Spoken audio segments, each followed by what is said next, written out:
Assalamualaikum warahmatullahi wabarakatuh. Ketemu saya kembali dengan channel saya Ujri Channel. Oke ya, sekarang saya akan menayangkan dan mereaksi video tanggapan Bu apa Mbah Elsa Sharif ya tentang kesaksian Ki Dede yang kemarin di PK-nya Vina ya. Ya, jangan lama-lama, kita akan tonton videonya dan kita reaksi bareng-barengnya. Gimana? Dan kita lihat gimana Elsa Sharif menanggapi atau ya, tonton videonya bersama-sama.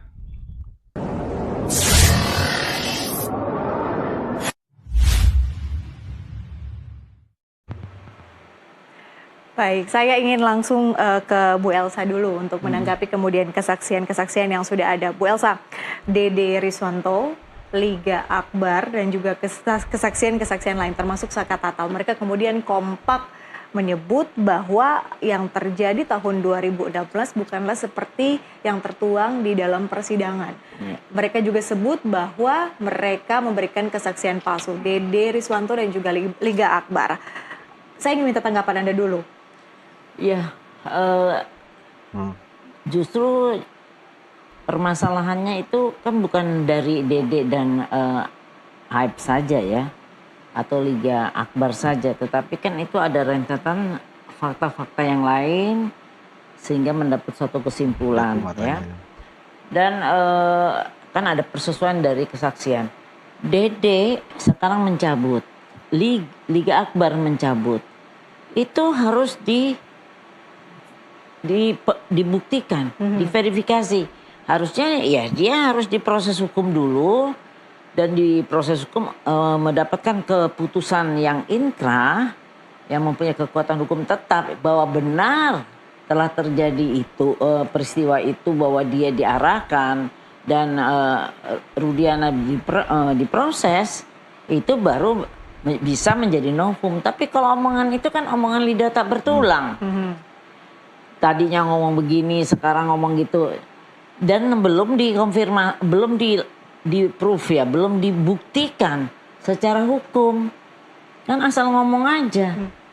Sekarang kalau dibuktikan dan dia masuk dalam tahanan, Rudiana sama-sama masuk tahanan, ya itu terus ada putusan yang mempunyai kekuatan hukum tetap mengatakan demikian sesuai apa dengan keterangannya, oke.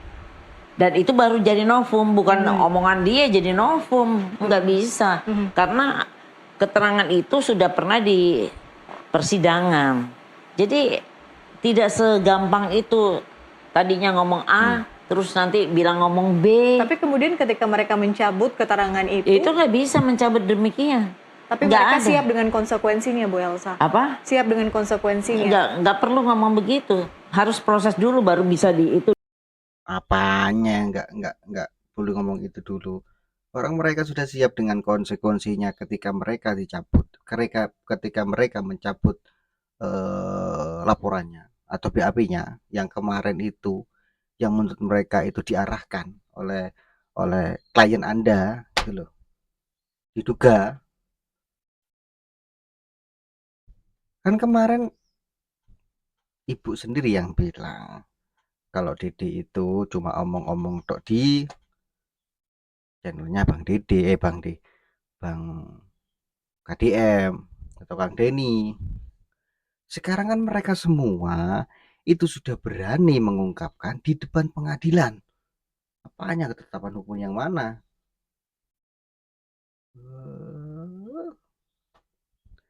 Memang benar Anda itu adalah kuasa hukumnya mereka. Dari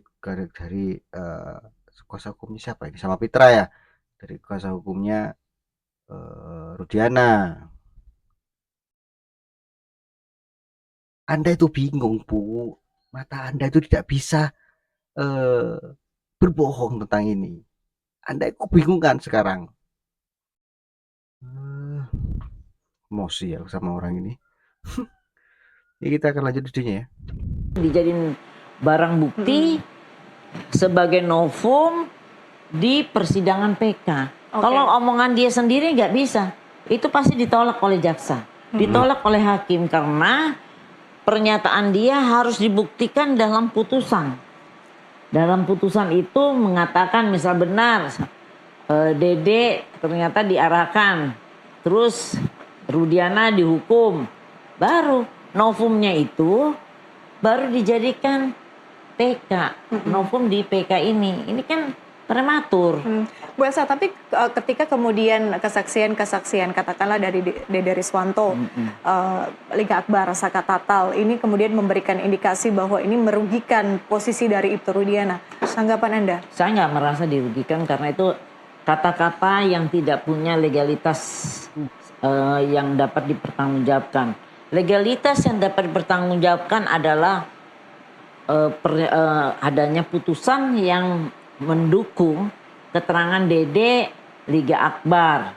Nah kalau Saka Tatal bilang dia begini begitu, tanyakan dulu ada namanya formulir B4, tulisan tangannya si Saka Tatal yang mengakui dia memukul Eki, mengakui kan dulunya bilangnya polisi. Yeah. Nah ini dia dihadapkan oleh jaksa yang perempuan, dia didampingi oleh pengacaranya Ibu Titin, dan dia menyatakan menyesal telah melakukan perbuatan itu dan tanda tangan.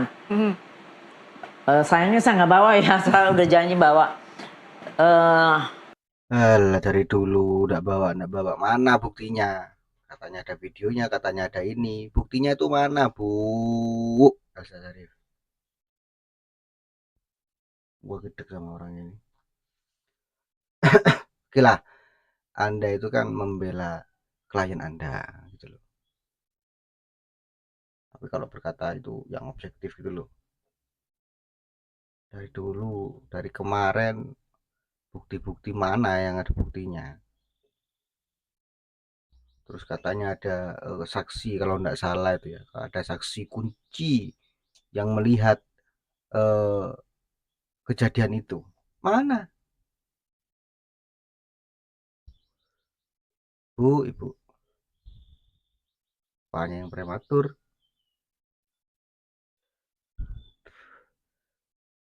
Oke, lanjut lagi videonya. Itu bukti sangat kuat. Kalau dia memberi keterangan tulisan tangan itu juga dipukul. Oke. Nggak bisa. Kami tunggu bukti itu. Saya ingin ke Pak Susno dulu. Pak Susno, apa arti kesaksian Dede Riswanto di sidang PK 6 terpidana? Kesaksiannya ya saya sependapat dengan Bu Elsa, baru bisa menjadi alat bukti novum manakala disampaikan di depan persidangan, ya, dan nanti dinilai oleh hakim. Kalau yang baru disampaikan di depan Pak Didi Mulyadi itu baru informasi. Nah sekarang ini persidangan resmi, sidang di bawah sumpah, kemudian nanti hakimlah yang menilai, hakim PK. Hakim PK yang akan menilai apakah keterangannya itu bisa dipercaya, apakah keterangan saksi 1, saksi 2, dan seterusnya yang 3 itu saling bersesuaian, apakah didukung dengan alat bukti lain. Kalau didukung dengan alat bukti lain ya udah sah dia menjadi novum, dan tinggal hakim PK menyatakan apakah PK-nya ini diterima atau ditolak, tinggal itu saja. Oke, jadi Pak Susno. harus ya. Oke, Pak Susno, selain satu lagi. Ya, boleh, silakan. Jadi betul tidak bisa kalau disampaikan dengan hanya omongan ya. Tapi inilah forumnya itu yaitu di depan sidang, kemudian di bawah sumpah, kemudian saling bersesuaian apa tidak, didukung alat bukti lain apa tidak, keterangan yang disampaikan di depan sidang ini resmi ini. Nah kalau itu sudah terpenuhi semua, maka kita serahkan majelis hakim PK, bukan yang sekarang, bukan yang memimpin sidang ini, yaitu Hakim Agung yang akan memutusnya. Gimana nanti? Kita tunggu saja. Oke, tentu kita tunggu. Nah, itu dengarkan Ibu Elsa Sharif, Mbah Yud ya. Pak Suhadadiku barusan menjelaskan di bawah sumpah, ya kan, di depan hakim atau forum yang jelas di situ. Begitu. Jadi bisa dengan alat-alat bukti yang lain. Nah, itu bisa dijadikan novum gitu ya. Begitu. Jadi yang memutuskan katanya bukan bukan hakim PK tapi Hakim Agung gitu, bukan Anda. Tuh, kalau Anda itu apa? Sok-sokan PK itu mau ditolak gitu loh. Ini menyangkut masa depannya mereka loh, Bu. Bela itu boleh, tapi jangan begitu. Mereka sudah 8 tahun loh. Dengar nggak atau melihat nggak kemarin mereka itu bersaksi bahwasanya mereka itu ada penganiayaan di situ. Itu tadi dicari itu. Oke, lanjut videonya. Pak Susno, selain kesaksian dari Dede Riswanto, ada juga yang kemudian menarik perhatian kita, yakni ada kesaksian dari salah satu saksi yang dihadirkan oleh tim pemohon, yakni Adi Haryadi. Adi Haryadi ini menyebut kalau ia melihat malam itu terjadi kecelakaan, kemudian kalau kita melihat kesaksiannya ini bisa disebut bahwa ini berdiri sendiri, artinya dalam artian bahwa tidak ada bukti forensik sebetulnya. Seberapa kuat ini kemudian akan dipertimbangkan oleh hakim? Yang penting dia bersesuaian didukung oleh lain kan. Yang tadi yang sudah disebut Liga Akbar dan sebagainya karena mereka tentang cerita. Melihat kejadian ternyata tidak melihat itu bersesuaian. Nah, Adi Aryadi melihat kejadian kecelakaan kan, bukan kejadian pembunuhan ya. Kejadian pembunuhan itu udah ditolak itu. Nah, sekarang dia harus didukung dengan saksi yang lain. Nah, siapa lagi? Nah, saksinya ada Adi Aryadi ini kan pengembara itu. Terus ada Hasanuddin yang lengkap dengan dukungan foto ya, foto yang ada di HP jadulnya, yaitu bisa dibuka apa tidak. Kemudian didukung lagi nanti nggak tahu udah diperiksa belum saksi siapa namanya yang naik sepeda motor itu ya Oki ya kalau nggak salah ya. Saksi Oki dan saksi Yayan, kemudian ada lagi saksi yang mau mantenan, ada lagi saksi-saksi lain karena itu dikaitkan dengan peristiwa yang katanya yang perlu dibuktikan itu kecelakaan lalu lintas. Yang melihat itu sepeda motor ugal-ugalan. Jadi udah didukung dengan syukur kalau bisa dibuka HP-nya bisa dibuka. Saksi-saksi sekian banyak itu juga saling bersesuaian.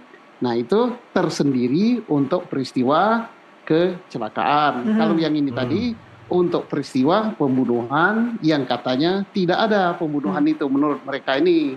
Yang ini mengatakan dia tidak berbicara pada pembunuhan, tapi saksi Adi, saksi Hasanuddin, saksi Oki, saksi siapa namanya Yayan, saksi yang siapa itu yang katanya mau mantenan itu. Nah, itu terhadap peristiwa kecelakaan.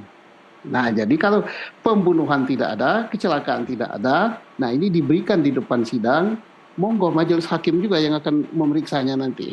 Oke, apakah yang ini kemudian bisa disebut bahwa plot pembunuhan ini makin nggak punya pilar, Pak Susno?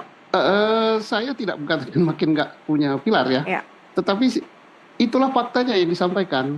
Nah, nantinya tentunya keterangan daripada siapa yang disebut tadi Liga Akbar, terus Dede, terus siapa namanya Pak Rudiana, kalau dia memberikan keterangan juga ya, siapa tahu. Tapi kalau tidak ya Liga Akbar, Dede, kemudian tambah saksi-saksi fakta lain seperti yang rumahnya dekat dengan lapangan yang katanya merupakan tempat terjadinya peristiwa yang katanya dia tidak pernah, Ketua RW kalau nggak salah ya, Ketua RW lama, kemudian yang lain-lain yang diperiksa itu saling bersesuaian apa tidak, kemudian didukung dengan alat bukti lain apa tidak. Itu untuk satu peristiwa yang mengatakan bahwa tidak ada pembunuhan. Yang di sini untuk mengatakan bahwa peristiwa itu kecelakaan. Tapi benar kata Bu Ilsa tadi harus disampaikan di depan sidang seperti ini, di bawah sumpah, nantinya harus diputuskan dalam putusan pengadilan. Nah, putusan pengadilannya belum. Oke ya, barusan itu adalah pernyataan atau tanggapan dari Pak Susno Duaji ya tentang sidang PK ini ya, yang kemarin Dede itu bersaksi dan semua di situ ada bersaksi semua ya tentang kejadian 2016 yang dituduhkan, mungkin menurut saya dituduhkan, dituduhkan ke mereka-mereka yang sekarang masuk di penjara gitu, sudah selama 8 tahun kalau tidak salah itu. Nah, dari sini kan kita sudah melihat ya, dari apa ya, dari kita melihat selama ini kita mengikuti sidang PK dan pencarian fakta orang-orang pembela dari terpidana tersebut gitu loh. Dan kita kita melihat histori tentang tertangkapnya Peggy. Katanya Peggy itu kan adalah otak pelaku, tetapi di sidang PK itu Peggy terbebas dari tuduhan-tuduhan tersebut gitu loh. Ini kan sudah terlihat ketimpangan di sini gitu loh. Dan apalagi mereka yang sekarang yang menurut saya itu mencari keadilan untuk kebebasannya mereka, itu kan didampingi oleh LPSK. Kita tahu sendiri ya, kalau LPSK sudah mendampingi berarti LPSK sudah menemukan bukti-bukti ya yang valid lah, yang benar gitu loh. Menurut saya seperti itu sih dugaan saya gitu loh. Karena saya melihat dari sidangnya Eliezer dulu ya, kasusnya Sambo kan, Eliezer itu didampingi oleh LPSK gitu loh. Dan kliennya Bu Elsa Sharif ini gitu loh tidak didampingi oleh LPSK, katanya ditolak katanya gitu loh. Dia nggak tahu ya, Bu Elsa Sharif kan kekeh itu kalau sidang PK ini tidak akan diterima tapi ditolak gitu loh. Ya tinggal lihat aja kedepannya gimana sidang PK ini. Kita tunggu apa yang dibicarakan Bu Elsa Sharif dengan keyakinan kita bahwa saya PK akan diterima. Ya, kita tunggu ya. Assalamualaikum warahmatullahi wabarakatuh. NKRI harga mati.